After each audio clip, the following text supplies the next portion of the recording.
Hi guys, it's Rika. Merry Christmas, Happy New Year, Happy Holidays to everyone. At ang pamaskong handog ko sa inyo ay itong video na to.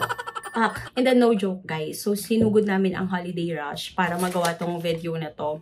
Dahil alam ko baka may gustong mag-apply sa inyo, so nilaban ko talaga to guys for you. So ay na nga. Nag-apply ako ng Union Bank SNR Visa Platinum Credit Card at na-approve ako within 3 minutes. No joke guys, 3 minutes talaga. Papakita ko yung ebidensya, tapusin yung end of the video. So baka kasi hindi maging ganun ko-organize ng video na to. Gagawin ko na lang siyang chikahan format. Like, chichika ko na lang sa inyo mga kaganapan. Kasi nga, itong SNR Union Bank Credit Card, currently ongoing yung promos niya. May mga Union Bank Credit Card booths sa mga SNR stores. And i-release ko tong video na to ASAP. Kasi baka may mga subscribers followers, may mga makanood na gusto mag-apply para makahabol kayo. So, back to the chika. So, quick background muna kasi alam ko may mga magtatanong nito. So, wala akong Union Bank credit card nung nag-apply ako nito. So, ito yung first Union Bank credit card ko. Except sa Citibank Rewards Visa Platinum ko. So, kasi si Citibank Philippines owned na siya ni Union Bank. Pero kung Union Bank talaga na credit card, labas mo na si Citibank. Wala pa ako nun. Wala din akong savings or anything with Union Bank. Before meron, pero nag-close na yun, like ilang years ago na yun. So, wala ako nun. Pero meron akong credit cards from other banks. Nakikita nyo naman yan sa YouTube channel. So, nung nag-apply ako nito, wala ako nun. Just so you know. As I've mentioned, may Citibank credit card ako. And nabasa ko sa mga articles online na by 2024, next year, i-phase out na ni Union Bank yung Citi brand. So, hindi ko alam kung ano mangyayari na dun sa Citibank credit card. Kaya naisip ko, it's a good time to apply for a Union Bank credit card na. Para at least may safety net na ako. Like, meron ako Union Bank. Kung ma-phase out man siya at hindi i-replace, meron na ako. And, kaya din ako nag-apply dun sa SNR kasi no annual fee for life siya, guys. Alam nyo, if bago kayo dito sa channel na to, love na love ko ang mga no annual fee for life credit cards. Kasi yun lang yung gusto kong credit card. Kasi, hello, hindi ako magbabayad ng annual fees. Ayaw natin ng annual fees. So, yun na nga, nung nag-SNR kami, nakita ko na may booths sila, Union Bank doon. Tapos, sabi ko, oh, meron na silang co-branded credit card with SNR. Tapos, platinum card pa siya. So, bongga to, diba? So, yun, nag-apply tayo. No, December 21, Thursday, nag-SNR kami. Tapos, nakita ko na dun yung booth. Pero that time, hindi ako nakapag-apply, guys. Kasi, ang dala ko lang na ID is driver's license ko na laminated. Hindi yung flashcard, yung papel na inisyu ng LTO. Ayaw nilang tanggapin. Tapos, pinakita ko, pwede ba PhilHealth? Pero parang alanganin ako sa PhilHealth. Ayaw kong gamitin. Hindi rin daw. So, wala akong choice. Hindi ako nakapag-apply nung time na yon. Kaya, binalikan ko siya ng December 23. Kahit Sabado yun, kahit traffic yun, sabi ko, gagawin ko to for the vlog. Kasi, baka marami kaming subscribers or makapanood nga na gusto nila mag-apply. So, ginamit ko naman nun is passport. Yun din yung i-take in consideration nyo. Baka hindi pa rin sila tumatanggap ng laminated na. Kasi nung nag-apply din ako 23, hinahanap talaga nila yung talagang LTO na card. Ewan ko lang. Syempre, nagbabago naman yan yung mga requirements nila. Pero just to make sure, bring yung mga talagang tinatanggap. Like passport, siguro PRC licenses, ano pa ba? UMID tinatanggap. So, anong requirements nila? Ang requirements na hiningi sa akin is number 1, yung SNR card mo na principal. Ibig sabihin ng principal, guys, yung account holder itself. Diba pagka kumukuha tayo ng SNR membership, merong principal, tapos pwede ka maglagay ng supplementary. So, principal, yung may main account, yun lang yung tatanggapin nila. Plus, yung ID mo. Yun lang yung hiningi sa akin kasi meron naman akong credit card na.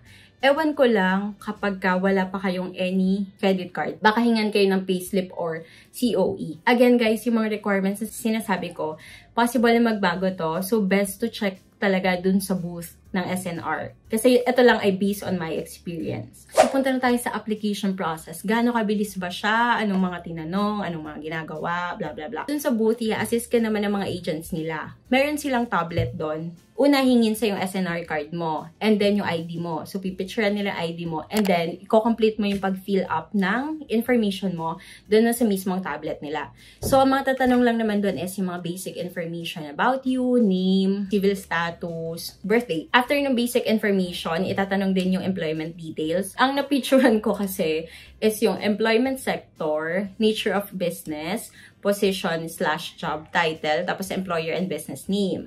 So ako, wala na akong pinakitang payslip, COE, wala nang ganon. Basic lang talaga, yung mismong process itself, less than 5 minutes lang, tapos ka na. Pero yung experience ko kasi doon, medyo loading yung tablet nila. Ewan ko baka internet connection or baka yung system nila. Dahil marami din kasi nag-a-apply. Pero less than 5 minutes lang natapos na ako eh. So yun lang naman. Basic details mo, employment history. Tapos after nun, pag nag-proceed, lalabas sa screen, you have successfully completed your application. Tapos may reference number doon. So si Miss Agent, pinapicturean niya sa akin kasi kailangan may reference number mo kapag magpo-follow up ka na with Union Bank kung ano ng status ng application mo. Nakalagay dyan, we will update you on the status within 3 working days. Okay, siguro ano pa to? Next year pa to ma-approve. Pag uwi, nakita ko sa email ko. Ayan guys ha, kita nyo dyan na natapos ko yung application ko Saturday, December 23, 1:46 PM. So, hindi ko na tinignan kung ano nangyari. Pag uwi ko sa bahay, pag-check ko ng email ko, same day, 1:49 PM, may email na si Union Bank. Ayun na. We are happy to share that your Union Bank SNR Visa Platinum application has been approved. 3 weeks na yun. Ang maganda dun sa Union Bank SNR credit card nila, meron siyang virtual credit card na pinadala na sa akin. Hindi ko pa nagagawa. Sa next video, gagawin ko to. Pakita ko sa inyo kung paano. First time ko lang din magda-download ng Union Bank app. So, titignan ko doon, paano kunin tong virtual credit card. Magagamit na yan eh. Pwede na daw siyang gamitin nung binasa ko. Ipapadala pa yung physical card. Kinabukasan, December 24, in-email na ako na yung credit card ko daw, nakalagay na din yung last 4 digit, created na siya at i-deliver na siya. I-expect ko to siguro mga next year. Pag na-receive ko din, gagawan ko din siya ng unboxing video. Yun lang yung process itself. So, after naman nun, meron siyang mga freebies. So, ayan, may na-receive tayong voucher. Get your free 18 inches SNR pizza. I think kahit hindi ka ma-approve, basta mag-apply ka doon, meron ka nito. Hindi ko pa ito na-claim kasi ang haba-haba ng pila nun, guys. Hindi ko nakakayanin. Pero valid pa naman siya until February 2024. So, pwede mo pa naman siya ma-claim. Chika ko na din na mabilis kung ano yung feature ng card. So, nakalagay dito, unlimited rebates on SNR. So, para sa yung card na to, if talagang nagsha-shopping kayo sa SNR, tas malaki nagagastos nyo doon kasi may rebate, 3%. Tapos, unlimited rebates on dining, shopping, and more. 1% rebate daw on dining and shopping. 0.5 rebates on all other spend. Ito hindi ko pa alam kasi nga hindi ko pa naman siya nagagamit kung saan mga nag-a-apply talaga yung mga rebates na yan. Tapos, meron ka pang free SNR, New York style pizza. Every 30,000 spend mo sa store nila. Hanggang 4 pizzas per year lang. Tapos, ang feature niya, yung virtual card for virtual shopping. Actually, may na-mention pa nun si Miss Agent na dual card daw siya. Tapos, nung kinlarify ko, para kasi siyang pwede mo na siyang gamitin as your SNR card. Kasi diba pa nag-SNR tayo, pinapakita natin yung card. Parang pwede na rin yun. Tapos automatic na daw ata i-renew yung membership mo after a year. Parang ganon. Hindi ko sure guys kasi di pa natin nagagamit. Okay. Union Bank Online, syempre. Magandang may online app ka pagka may credit card ka. Tapos pay bill. Pwede ka daw mag-auto-charge ng utility bills mo. So, ang conclusion ko dito, guys, if gusto mo ng platinum card, high-tier credit card, na no annual fee for life, tapos lagi ka naman nag-SNR, at gusto mo ng Union Bank credit card, maganda tong card na to. So, mag-apply ka na.